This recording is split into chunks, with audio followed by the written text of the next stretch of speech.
வணக்கம் நேர்களே, நான் உங்கள் ஆஸ்ட்ரோ பூர்ணா. இன்னைக்கு நாம பார்க்கக்கூடிய சிறப்பு பதிவு என்னன்னு பார்த்தோம்னா, சுக்கிரனுடைய பெயர்ச்சி.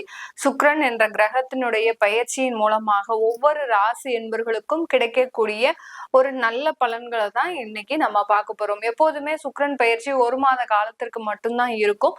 இந்த மாதத்துல நடக்கின்ற, அதாவது ஜனவரி மாதம் 28ஆம் தேதி சுக்கிரன் கும்ப ராசியிலிருந்து மீன ராசிக்கு உச்சம் பெற்ற சுக்கிரனா போறாரு, உச்சம் பெற போறாரு. மீன ராசியில சுக்கிரன் பகவான் உச்சம் பெறும்போது என்ன மாதிரியான பலன்களை ஒவ்வொரு ராசி என்பர்களுக்கும் கொடுக்க போறார், என்ன மாற்றங்கள் நீங்க செஞ்சுக்கலாம் அப்படின்றதுதான் நம்ம இந்த பதிவுல தெளிவா பார்க்க போறோம். இந்த சுக்கிரன் இருக்கக்கூடிய அந்த மீன ராசி பாத்தீங்கன்னா குருவினுடைய இடம்.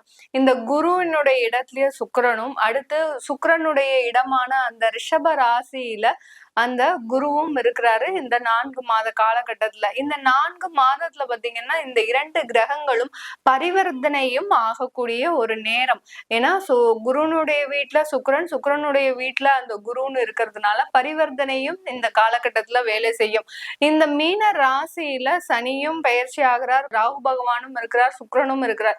இந்த 3 கிரகங்களும் சேர்ந்து என்ன பலன்களை கொடுக்க போகுது இந்த சுக்கிரனுடைய சேர்ந்து அப்படின்னு தான் நம்ம இந்த பதிவுல பார்க்க போறோம். ஒவ்வொரு ராசி என்பவர்களுக்கும் இந்த சேனல்ல முதல் முறையா பாக்குறீங்கன்னா சப்ஸ்கிரைப் பண்ணிக்கோங்க.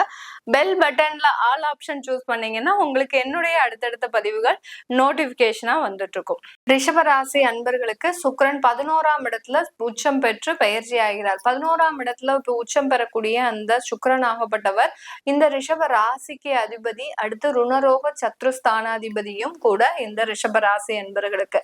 இந்த ரிஷபராசி அன்பர்களுக்கு அந்த 11ஆம் இடத்துல வரக்கூடிய அந்த சுக்கிரன் ஆகப்பட்டவர் 4 மாதங்களுக்கு, அதாவது 28ஆம் தேதி ஜனவரி மாதம் பயிற்சி ஆகக்கூடிய அந்த சுக்கிரன் மே மாதம் 30ஆம் தேதி வரைக்கும் அந்த மீன ராசியிலேயே உச்சம் பெற்று இருக்க போறார்.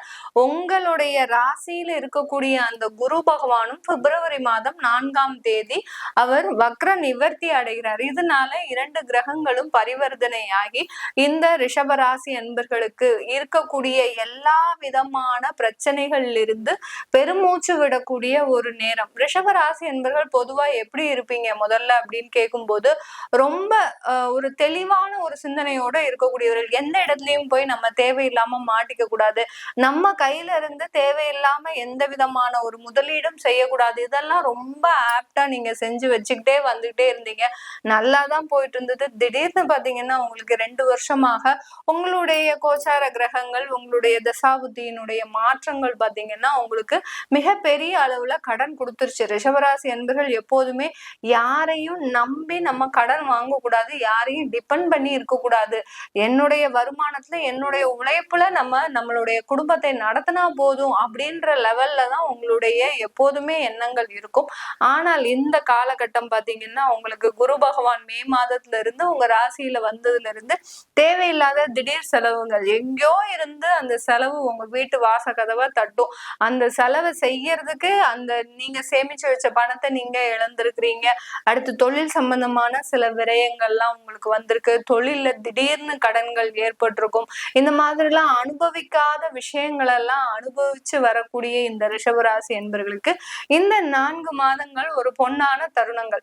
இந்த பொன்னான தருணத்தை நீங்க எந்த அளவுக்கு யூஸ் பண்றீங்களோ அந்த அளவுக்கு இந்த ரிஷபராசி என்பவர்களுக்கு மிகப்பெரிய ஒரு மாற்றத்தை இந்த வருடம் முழுவதுமே கொடுக்கக்கூடிய ஒரு நேரமாக இருக்கும். நம்ம புத்தாண்டு பலன்ல குரு பெயர்ச்சி ஆனதுக்கு அப்புறம் ரிஷபராசி என்பவர்களுக்கு சில மாற்றங்கள் வரும் அப்படின்னு நம்ம சொல்லியிருப்போம். இதுல பாத்தீங்கன்னா இந்த சுக்கிரன் பெயர்ச்சி ஆகிறதுல இருந்தே நிறைய ரிஷபராசி என்பவர்களுக்கு உங்களுடைய தசாபுத்தி பலன்கள் நல்லா இருக்கு அப்படின்ற போது நிறைய ஒரு மாற்றத்தையும் ஏற்றத்தையும் கொடுக்கக்கூடிய ஒரு நேரமாக இருக்கும்.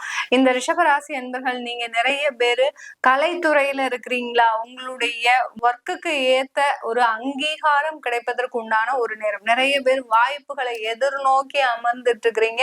நீங்க கமெண்ட்ல போடுங்க, நீங்க எந்த துறையில இருக்கிறீங்க, உங்களுடைய துறையில நீங்க என்ன வளர்ச்சியை எதிர்பார்க்கறீங்க, அது எல்லாமே நடக்குமான்றத நீங்க நீங்க கண்டிப்பா கமெண்ட்ல போடுங்க. உங்களுக்கு நான் டைம் கிடைக்கும் போது கமெண்ட்ஸ்ல ரிப்ளை பண்றேன். யார் யாரெல்லாம் எந்தெந்த துறையில நீங்க ஒரு வாய்ப்புக்காக காத்துட்டு இருக்கிறீங்களோ அந்த துறையில எல்லாத்துலயுமே ஒரு நல்ல ஒரு ஜொலிக்கக்கூடிய ஒரு தருணமாக தான் இந்த ரிஷபராசி அன்பர்களுக்கு இருக்க போகுது. இதுல முக்கியமா கலைத்துறையில, சினிமா துறையில இருக்கிறவங்க, அடுத்து வெப் சீரிஸ்ல இருக்கிறவங்க, பெரிய பெரிய எடிட்டரா இல்ல டைரக்டராவோ இல்ல சினி போட்டோகிராஃபி எந்த விதமான துறையில இருந்தாலும், எந்த ஒரு ஒர்க்ல இருந்தாலும் அவங்களுக்கு இந்த காலகட்டம் நல்ல ஒரு பிரகாசமான ஒரு வாழ்க்கையை உங்களுக்குன்னு ஒரு அங்கீகாரம் கிடைக்க போகுது. ஒரு வாய்ப்புக்காக நீங்க பல வருட காலமாக காத்துட்டு இருக்கிறீங்க. அது எல்லாமே கிடைக்கக்கூடிய ஒரு தருணம். எவ்வளவோ நிறைய ஒரு வாய்ப்புகள் கிடைச்சும் அங்க அவமானப்பட்டு அசிங்கப்பட்டு திரும்பி வந்த காலங்கள் நிறைய. அதெல்லாம் மறந்துருங்க. பழைய காலத்துல நீங்க ஒரு ஸ்ட்ரைக் அவுட் பண்ணி இனிமே புதிதாக தொடங்கக்கூடிய ஒரு காலத்துல நீங்க காலடி பதிக்கக்கூடிய ஒரு நேரமாக தான் இந்த கலைத்துறையினருக்கு இருக்க போகுது. அடுத்து சொந்தமாக தொழில் தொடங்கக்கூடியவர்கள், ஒரு சின்னதா ஆரி ஒர்க் ஷாப் ஆரம்பிக்க போறேன், வீட்டுல இருந்தபாலேயே ஆரம்பிக்க போறேன், அடுத்து பாத்தீங்கன்னா லேபர்ஸை வச்சு ஆரம்பிக்க போறேன், டெக்ஸ்டைல் கம்பெனி ஆரம்பிக்கும், இந்த மாதிரியாக அலங்கார பொருட்கள் சம்பந்தமான தொழில்கள், அடுத்து பியூட்டி பார்லர், இந்த மாதிரியான அழகு சாதனங்கள் சம்பந்தப்பட்ட தொழில்கள், இந்த மாதிரியாக யார் யாரெல்லாம் புதுசா ஓபன் பண்ணணும்னு நினைக்கிறீங்களோ ரிஷபராசி என்பர்கள் தாராளமாக அதற்குண்டான வாய்ப்புகள் உங்களை தேடி வருவதற்குண்டான ஒரு நேரம். நீங்க சின்னதா வீட்லயே ஒரு பியூட்டி பார்லர் நடத்தினா கூட உங்களை தேடி கஸ்டமர்ஸ் வரக்கூடிய ஒரு நேரம்.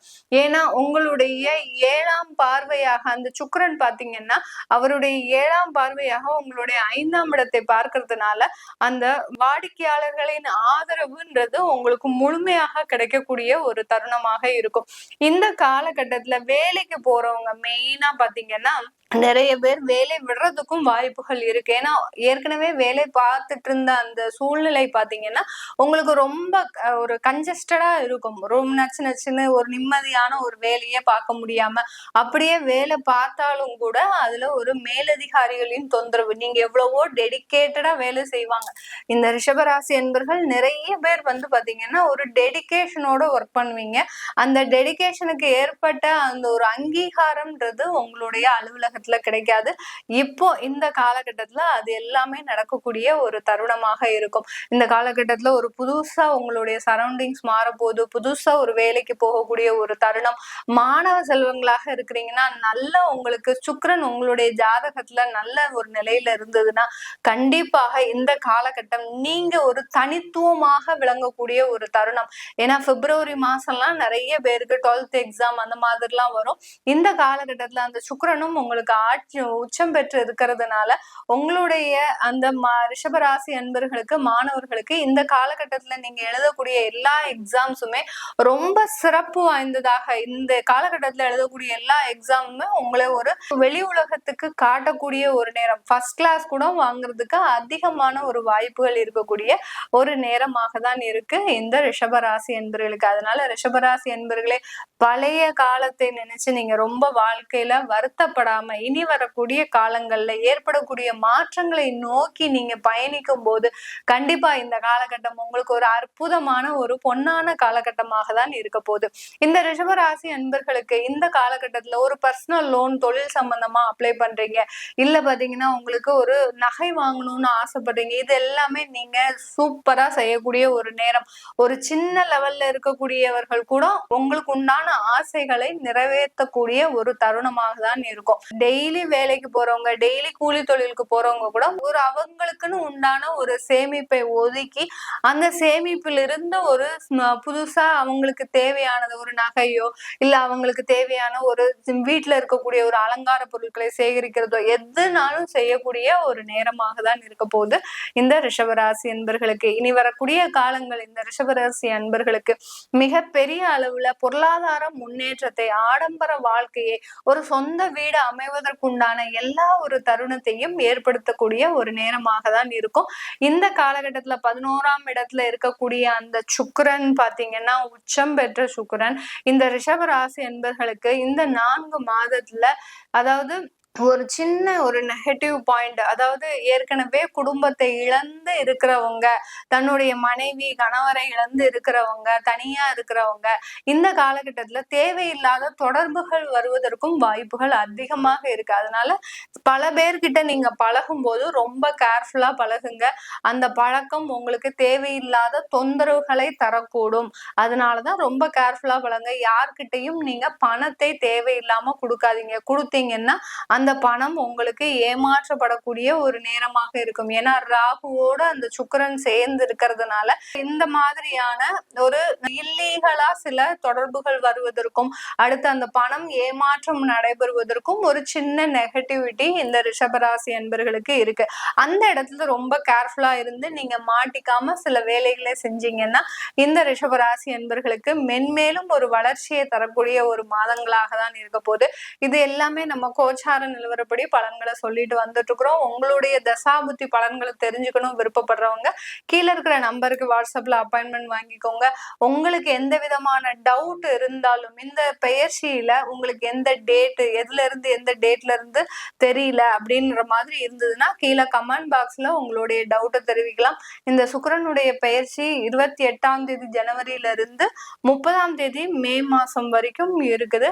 வேற எந்த துறையில உங்களுக்கு வாய்ப்புகள் கிடைக்கணும் அப்படின்னு எதிர்பார்க்கிறவங்களும் கமெண்ட் பாக்ஸ்ல நீங்க கமெண்ட் பண்ணுங்க. உங்களிடமிருந்து விடைபெறுவது உங்கள் ஆஸ்ட்ரோ பூர்ணா. நன்றி, வணக்கம்.